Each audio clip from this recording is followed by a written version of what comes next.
हंगामा खड़ा करना मकसद नहीं, मेरी कोशिश है ये सूरत बदलनी चाहिए। आग तेरे सीने में सही, मेरे सीने में सही, कहीं भी आग जलनी चाहिए। तो ये पोइट रहे हैं दुष्यंत जी, उन्होंने लिखा है बहुत अच्छा, बहुत अपनी लिहाजे में।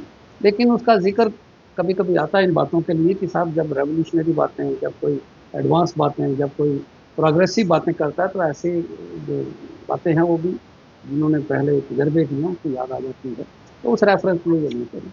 लेकिन आज जो हम चर्चा करने वाले हैं लीगल अवेयरनेस के ऊपर, वो 6 बातों के ऊपर हैं बेस्ड। वन, एक तो हम दरबार मूव की इम्पोर्टेंस। दूसरा, क्योंकि ये कानूनी तौर पर भी है, कल्चरल भी है और अदरवाइज भी है। नए चीफ जस्टिस साहब बनेंगे सूर्यकांत जी, जो पुराने चीफ जस्टिस रहे हैं 2001 में, उन्होंने आज कल कहीं अमरावती में कन्वोकेशन पे गए हुए थे, स्टूडेंट्स को रेफर किया। उन्होंने भी कुछ ऐसे खुलासे किए हैं जिसमें मैं समझता हूँ एक तहलका मच गया उससे भी। टेनेंट लॉ बनाया है इसी असेंबली में, क्या बनाया है उसके, क्या मैंने राइट अप लिखा था, क्या व्यूज़ हैं उसके लिए, अच्छा है बुरा है वो तो लेकिन कानून बन गया है। डिप्टी कमिश्नर साहब का अभी एक सर्कुलेशन जो है वो वायरल हुआ है, वो भी उन्होंने डिस्क्लोजर के लिए कहा है कि टेनेंट्स जो जो आप लोगों ने रखे हैं उनका डिस्क्लोजर करिए। तो ये सारी बातें जो हैं ये हम चर्चा करेंगे। इसके साथ साथ जो सुप्रीम कोर्ट के बेंच ने 2 दिन पहले बड़ा इंपॉर्टेंट फैसला दिया है डॉटर इन लॉज के ऊपर। डॉटर इन लॉज को क्या राइट है, क्या राइट नहीं है, कितना मिसयूज हुआ, कितना मिसयूज नहीं हुआ लॉज, उसके बारे में उन्होंने बहुत डिटेल में एक फैसला किया। लेकिन दरबार मूव के मतलब मैं ये कह दूं कि साहब एक वक्त था, हिस्ट्री तो इसकी बहुत लंबी है, उसमें हम नहीं जाएंगे क्यों हुआ, राजा ने किया, किस वक्त किया, लेकिन एक बार ये पहले भी बंद हुआ था। उस वक्त बार एसोसिएशन जम्मू ने एक बहुत बड़ी लीड एजुकेशन की थी। शायद नए वकला साहबान को नहीं मालूम होगा, लेकिन पुराने वकला साहबान ने ये अनइंटरप्टेड, मेरा ख्याल है कि लॉन्गेस्ट एजुकेशन थी वो, जिसमें रहे, हम लोग भी जेल में रहे इसके लिए कि भाई साहब बीमार नहीं पड़ता जो है करनी चाहिए। हम कोई तकरीबन तकरीबन 9 लोग थे, जिसमें से 2 चीफ जस्टिस बने, जैसे वी.के. गुप्ता साहब महरूम अब नहीं रहे, उनमें जस्टिस कोहली साहब भी हैं, जस्टिस प्रमोद कोहली जी, ये भी हमारे साथ जेल में रहे। तो ये एक उस वक्त एक ऐसी अवस्था बन गई थी कि साहब ये दरबार मूव को ख़त्म ना किया जाए, लेकिन आहिस्ता आहिस्ता इसकी प्रथा इन्होंने ख़त्म की, बड़ी लॉजिक से डिफरेंट की आई, लेकिन खुदा खुदा करके कुफर तो टूटा। अब इस गवर्नमेंट ने, पॉपुलर गवर्नमेंट ने ये डिसीजन लिया कि दरबार मूव जम्मू में होना चाहिए और ये हो गया। तो मैं समझता हूँ ये कल्चरली भी, लोगों की बेहतरी के लिए भी, लोगों की फाइनेंशियल डिपेंडेंस है दोनों जगह पर, तो ये सबको चीज़ों को नज़र देखते हुए ये मुबारकबाद है इस सरकार को कि उन्होंने कम से कम एक ऐसा कानून बनाया कि साहब दरबार मूव की प्रथा को रिस्टोर किया। दूसरा कानून उन्होंने बनाया टेनेंसी एक्ट पर। पहले इसकी कानून की बात कर लेते हैं, फिर हम चीफ जस्टिस साहब ने क्या डिस्क्लोजर किए उस पर आते हैं। टेनेंट लॉज जो है, टेनेंसी एक्ट कहा गया उसको, बहुत शार्ट बनाया इन्होंने, बहुत टू दी पॉइंट बनाया। और मकसद क्या रहा इसका, इस कानून बनाने का मकसद जो ये है कि टेनेंट्स का और लैंडलॉर्ड्स के जो राइट हैं वो प्रोटेक्ट कर दिए गए। सबसे 4 अहम बातें उसमें की गई, जो क्योंकि अब अपर हाउस तो है नहीं, ये लोग जिस वक्त ये सरकार ने पेश किया भी, उमर अब्दुल्ला सरकार ने, तो ये उनका एक मंशा रही कि साहब ऐसा कानून लाया जाए जो एक बेहतरी के लिए लोगों की हो और जिसमें लोगों की प्रॉपर्टियां सेफ रहें, जिसमें लैंडलॉर्ड सेफ रहें, जिसमें एक आदमी 11 महीने के लिए किराए पर लेता है और 11 साल भी खाली नहीं करता है, तो उसको पे रोक लग गई। तो जितनी देर के लिए आप किराएदारी रखेंगे उतनी देर के लिए ही रहेगी, अदरवाइज अगर आप एक दिन भी ऊपर बढ़ाते हैं तो डबल भी किराया हो जाएगा, 2 महीने का एक्स्ट्रा आपको देना पड़ेगा। अगर आप 100 रुपया देते हैं तो 300 रुपया किराया हो जाएगा, वो 2 महीने के लिए सिर्फ। उसके बाद 4 टाइम पेनल्टी है, 4 टाइम बढ़ जाएगा और eviction will follow, you will be deemed as trespasser, और वो उसको फॉलो करना ही करना है। तो ये पावर किसको दे दी गई है, रेंट कंट्रोलर को। रेंट कंट्रोलर कौन है वो अभी डिफाइन नहीं किया इस एक्ट के अंदर, इसके रूल वगैरह शायद बन जाएंगे। लेकिन मैं ये समझता हूँ कि जो ये कानून ही बना है किराएदारी के लिए, ये बड़ा बेहतरीन बनाया है, बड़ा सिंपलीफाई कर दिया अब उन्होंने कि साहब उतनी ही ज़रूरत, ये नहीं कि आप कर नहीं सकते, टेनेंट ले नहीं, टेनेंट 20 साल के लिए ले ले, मर्जी से ले ले, पहले दिन ही एग्जीक्यूट कर ले वो रेंट एग्रीमेंट, और without agreement there will be no tenancy in the state. Country में तो पहले से ही था, कोई भी टेनेंट को एक्सेप्ट नहीं किया जाएगा। उसी को देखते हुए मद्देनजर आज एक नोटिफिकेशन इन्होंने सर्कुलर ऑर्डर निकाला है डिप्टी कमिश्नर जम्मू में।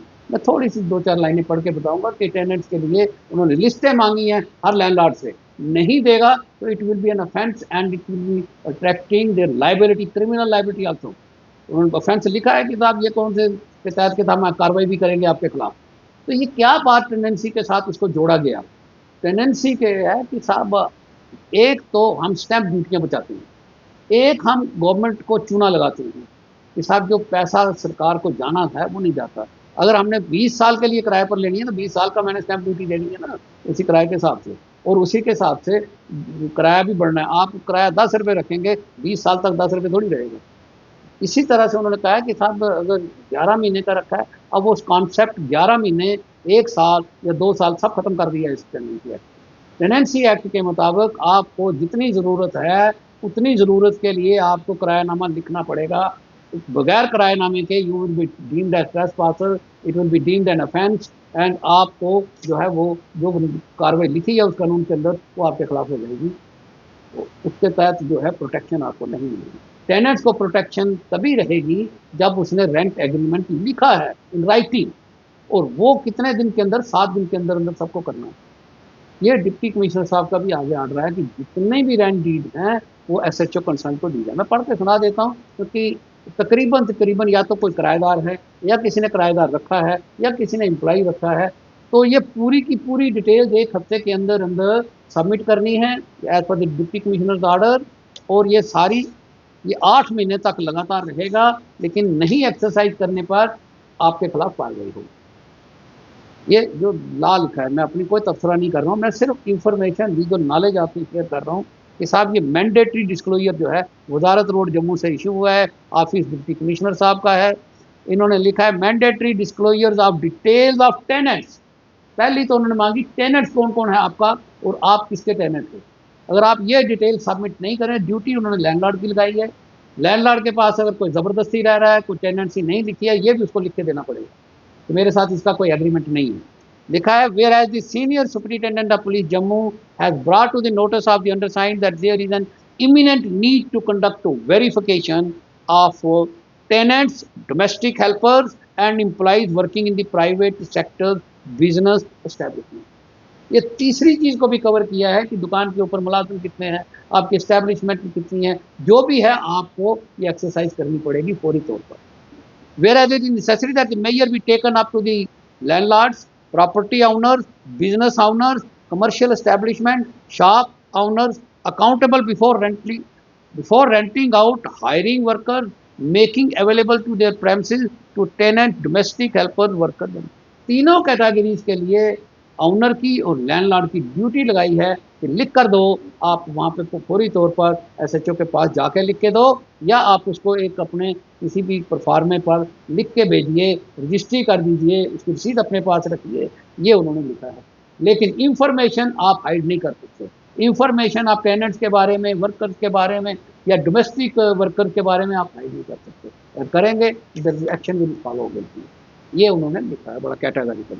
Whereas I consider the threat posed on any adverse elements to the imminent dangers of public safety and security and the warrants immediate preventive measures under section 163 Bharatiya Suraksha Sangathan BNNS. Now therefore, for the reasons aforementioned of by virtue of the power vested in me under section 163 Bharatiya Nagari Sankar Samhita, Dr. Rakesh Manhas, IAS, District Magistrate Jammu, do hereby order that require all landlords, owners of properties, attorney holders, persons in charge of the properties, contractors, thereafter called the owners, located in entire jurisdiction of the district to comply with strictly with the following directions। मैंने जैसे ऊपर बताया कि ये direction आने वाली हैं, तो ये डायरेक्शन उन्होंने लिखी हैं पार्ट ए में। all owners shall, after issuance of this order, in within 7 days, submit without fail the detailed particulars of the tenants, workers as per the declaration form. तो डिक्लेरेशन फॉर्म एक लगाया है, आपने उस पर भर के देना है. Concerned police station either in person or registered post addressed to the concerned station, police station as such. ये आपको करनी पड़ेगी exercise with in 1 week. The above mentioned category of person mentioned at a point number 2 who have already hired workers, let, sublet, rented out their houses, parts thereof to any tenants, workers or any date prior to the issuance of this order shall submit the detailed particularly of the tenants, workers as per the declaration form to the concerned police stations. It is clarified that all the arrangements of the hiring workers as well as the letting of the workers, the property, like paying guests, tenants, etc., shall be covered by this order. तो किसी ने guest house खोला है, paying guest house खोला हुआ है, उनको भी ये इंफॉर्मेशन देनी पड़ेगी कौन कौन से गेस्ट उनके पास ठहरे हुए हैं और कौन कौन से मुलाजिम उनके पास काम कर रहे हैं. Every SHO in Jammu district shall maintain a separate register for such purposes. Any person contravening this order shall be punishable under section 223 BNS. तो ये आप जो पहले इंडियन पेनल कोड होता था, अब उसकी 223 BNS बनाई है, उसके मुताबिक ये जुर्म बना दिया गया.